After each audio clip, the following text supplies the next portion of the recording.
What is up, folks? It is Dan Rojas here with another Takeover podcast segment.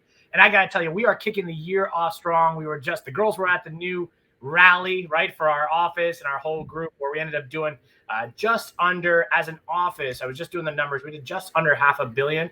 We did about 497 million in sales for the whole office, which is incredible. And to introduce this dynamic duo real quick, I've got Maeva and I've got Julie Mar, and these are my not so little sisters, right? I mean, these girls are on a tirade right now. Just to give you guys a little background, these girls went from a combined 19 million in 2020 to a combined of over 26 million in this past year. As far as growth goes, they've started a new leads team. They've been championing the Airbnb topic and segment that we've been kind of going over a lot lately. But without further ado, Maeva and Julie, what is up, my ladies? How are you? Good. How are you? You guys don't seem so enthused. You guys all right today? Just going through it, you know. Oh my gosh. Well, tell me, let's talk about that. Let's talk about the secrets to your success and your growth, because that happens on a regular basis, right? You girls are going through it. Let's ask the number one question that actually a lot of people have asked me is, how do you girls push through it? I mean, Julie Mar, I saw you post, what was it, last night or the night before at like 7:30 p.m. You're like, late night showings in the electric Porsche. I was like, it's like 8 o'clock. What is she doing? On the Jeep. Oh, you were in the Jeep. I can't discern the screens. But let's talk about how you push through it, how you do that on a daily basis, because showings that late, that's not an easy fact. So let's talk about what you girls do to motivate yourselves to do this on a regular basis, to push through it on a daily basis. Let's talk about that. I mean, the biggest why for me, everybody knows that, is my son. And the other one is because I like to help families out. And not every agent's out there showing homes at 7 o'clock at night or 8 or whatever. And, in this business, it is what it is. You have to do what it takes and go for it. Definitely. I think, I feel like we also motivate each other a lot. I know she always comes to me, was like, let's do this. I'm like, you crazy. And then I'm like, let's do this. She's like, what? We swap money. I'm like, we'll figure it out. So I feel like we push each other a lot too. So I feel like definitely who you partner with and, like who your friends are, who you surround yourself with is also going to motivate you to do better. So definitely that. Let's talk about that combination duo that you guys have going on, because that's a special piece of magic that people they can't find on a normal basis, right? Because you're so right in the balancing of powers, right? In the balancing of partnerships, because most people don't realize sometimes they get in the business with the wrong person, or it doesn't work out, or something of that nature. Obviously, you girls keep it busy with the office, with everybody running in and out, trying to ask you guys more stuff. But let's talk about how you guys balance it out. Let's talk about how you guys met. Let's talk about how you guys partnered up, when you thought it was a good idea. Let's talk about that background, because it's important for people to know how this process actually came about and how you guys ended up being where you're at today, the deal makers, right? Cool. So starting it? I guess. All right, let's go. We met in high school, but we didn't talk. I didn't speak English back then, so it was a little tough to be friends. She was just a French girl walking down the hallway that was friends with somebody else that we knew. And that was pretty much how we met. That was it. Then we took a college class together. And I was like, oh, I think I know you. You went to Nona. Yes, you did. Okay, cool. So We used And to, what, like 5 years later, we didn't see each other? for like 5 years later, we Yeah. didn't see each other. And I moved downtown. And I was like, I'm going to go visit Maeva's Bakery. And then after that, it was that. We just started talking and we became friends again. Or for the first time. Yep. And then what? I met you guys and came to the office and kind of like the vibe. But I got my license. I got into real estate because of her and how good I saw she was doing. Well, I thought what she was doing was illegal, but we'll talk about this later.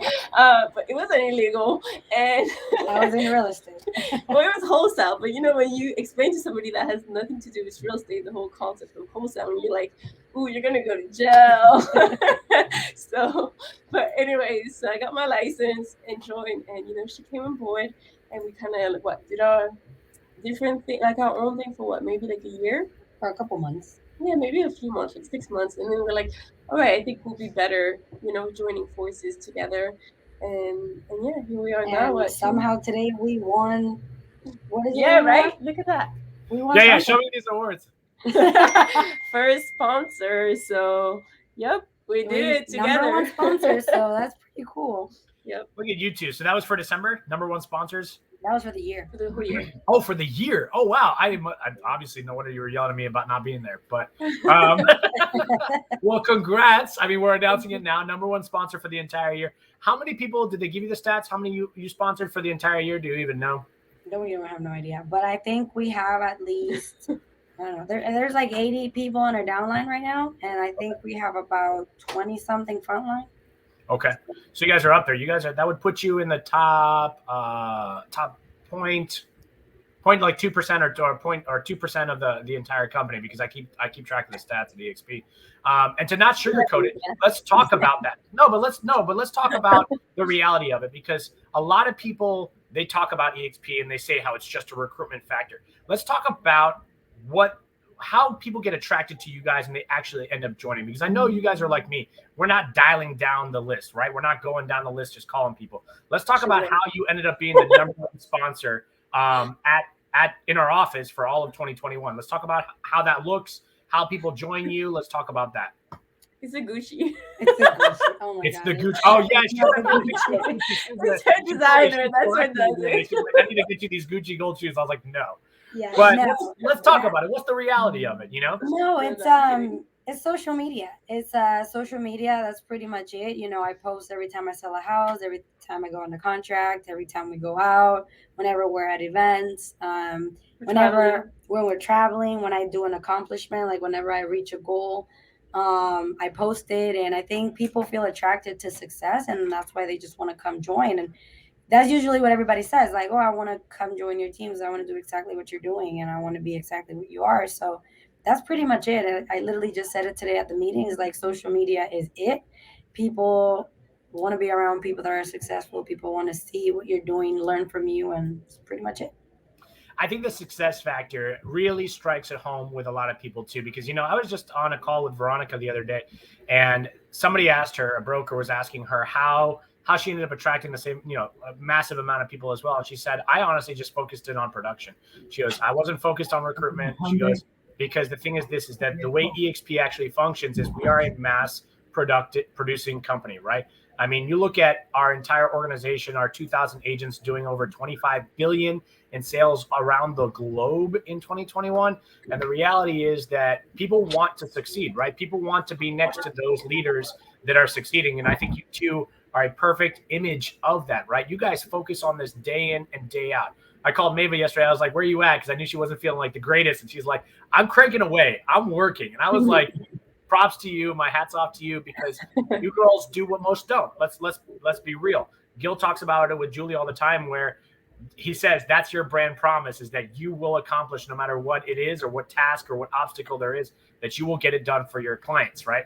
And speaking of clients, let's talk about how this Airbnb's model is working. Let's talk about that, because I know a lot of people are asking. You have this upcoming event. Let's talk numbers, right? Let's talk on average monthly what you guys are generating for you and your clients on a regular monthly basis with Airbnb.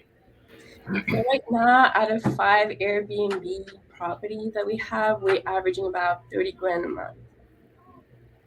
That's That's Yeah. incredible. That's like average 6 grand per property. On average, folks, just so you guys realize this, the average rental will probably make you 4 to 5 grand, $400 to $500 per month, long-term status, right? That's a regular rental. Let's say your mortgage is 2 grand, you're making 2,500, 2,600 if you're lucky on a regular basis with long-term. Now the girls are telling you that with 2 grand, you could be making 6 grand, which is a $4,000 profit, right? So that's across 5 properties. When did you guys, how long did it take you to acquire all 5 of these properties? Here. A year, yeah, 1 year. But keep in mind, a lot of these are like, like what we love is the alternative stuff too. So all of it are not single family home, or like one of them is just a conversion of a garage. One of them is like literally a shed, a Home Depot shed that's converted and now making 45,000 a month. So it's not just regular property, and that's what our event is going to be about too. It's going to be about the different aspects of the Airbnb, not your just typical single family home. Yeah, how to maximize the income, because everybody can have an Airbnb, but what you do with it, or how you create it, or etc. We're not going to talk about all of that right now. But keeping some secrets. Yeah, the key is going to be revealed on that event. Yeah. So tell us when that event is, so that way the folks know. And tell me again. I'll get the link from you guys. I'll post it up here. But let's talk about when that event is. Let's talk about that. It's February 11th. It's going to be at the Alphond Inn in Winter Park. It's an all-day thing. We're going to have a VIP dinner as well at the end of it all, so that whoever wants to join the VIP dinner has access to the speakers, to us, can ask questions, and it's going to be a little bit more personalized setup. So I can't wait to see you guys all there. So February 11th, all-day event at the Alphond Inn. Make sure you get your tickets. I'm going to post the link shortly down below. I have it right. Give me 1 second and I'll have it right here. But make sure that you guys are paying attention to this, because this event is where they're going to give away these secrets, right? How they maximize it, how to become a super host, what technicalities there are. I know that Maeva and I were just talking to Jason Asa on Saturday, and he's a mega listing agent, just joined EXP. I talked to him about it 2 years ago. He's actually the first person that knew outside of our organization that we were moving over to EXP from Exit Realty. And at the time he wasn't ready, but now he's like gung-ho about it. But I will tell you that even he had questions. He was like, what do I do with this? How do I do that? And he's like, I've got the time to learn. And he's like, Maeva, hook me up. This is a mega agent that's been in the business for 18 years asking Maeva, basically like, hey, can you teach me? I'll be as quiet as possible. I'll just study you. But he was asking her, and I'm telling you guys, this is where you have the opportunity to learn a lot of this, a lot of these tricks that they use, a lot of the differences, the uniqueness about these things. And the link I just posted was way too long, so I'm going to post it in the comments. So make sure that you follow through. I'll post it in the comments later. But girls, what are your projections for this year, for yourselves, for your team? Tell us more about where you see yourselves at the end of this year, moving into 2023. Oof, with even more goals done. We maybe want to grow the team to maybe 200 agents. Yeah, I think my biggest goal this year is to grow the team, to provide more support, to be more, to be there more for them. Of course, production, I don't want to slow down. I want to make, if not the same, at least 25 million next year. Don't ask me how. I'm going to figure it out along the way. But that's how I do it. That's how we do it every year. We just figure it out. Whatever happens, and you just fight through it, and that's how you accomplish your goals. So for me as the team, our Airbnbs, we want to do more events nationwide. More properties, Our goal is to have like a nice little cabin, so when everything is a little stressful, we can just go away. So cabin, maybe a couple more property on Airbnbs, finish a few more units, and the team, of course, we want to focus on them and help them grow. Nice. Let me ask you guys this. If you had one piece of advice for an agent that's in the business for less than 5 years to maximize and double their income and their productivity this year, what would you recommend to them? Like, what's the one thing they could change and start today to go ahead and double down on their business? I would just tell them never to give up, to keep going, to just do whatever it takes. The key in real estate is to not give up and do whatever it takes. Never take a no for an answer. Don't let a client go because they have a 580 or because they have a 500. Like, those are things that you can fix. Those are things that can be fixed along the way. Just don't take no for an answer. That's pretty much it. A lot of agents just give up as soon as oh, they don't look like they can qualify, next. No, there's no such thing as next. So you're gonna say next, and I'm gonna say, okay, come on in, and I'm gonna get that buyer house. So just don't give up, keep pushing, find a place. For me, this is really important because I found it here. Find a place where it has a good culture, good family, training, wherever you're not alone, because we're not perfect. We can make mistakes, but you don't want to make a mistake alone and then go through the consequences without having people backing you out. So that's my advice. And mine, I guess, would be like kind of like what I talked about earlier too at the event, at the meeting, was be true to yourself and don't really look at other people and what they're doing. Like try everything out there and try to see really what works for you. I know for me, I was like, all right, well, all right, she was doing wholesale. I'm like, okay, let's try it. It worked really well, but that wasn't my thing. Like I really found my thing when I found Airbnb and seeing how it could work and how I could grow it. And this is where I found what I liked. So, don't be afraid. Keep trying, be a buyer's agent, be a listing agent, be an investor, try it all and see what your passion becomes. And, you see there's no better feeling than waking up and, knowing what you're doing and doing it well and, people seeing that. So keep going at it. Just be you. I love it. Well, with that, folks, that ends our segment, our very first segment of 2022. Thank you, Maeva. Thank you, Julie, for being on here. Don't forget, the link is down below. I'll also post it in the comments for the Alfond Inn, February 11th, for their Airbnb event. Make sure that you guys do not miss this. I don't want to hear questions afterwards being like, oh, can you teach us this? This is your opportunity to ask them every single question. This is the reason we went through all the trouble of planning this. So that everybody that has questions can be there and be a part of it. And that's it. You have questions. We have VIP dinner. You better join the VIP dinner. We'll answer your questions. We got a lot of stuff to do, and you guys are always important. But we have a lot of things to do. So let's maximize it. I love it. Well, thank you, ladies, and we'll see you guys on the next episode. And take care, guys. Bye.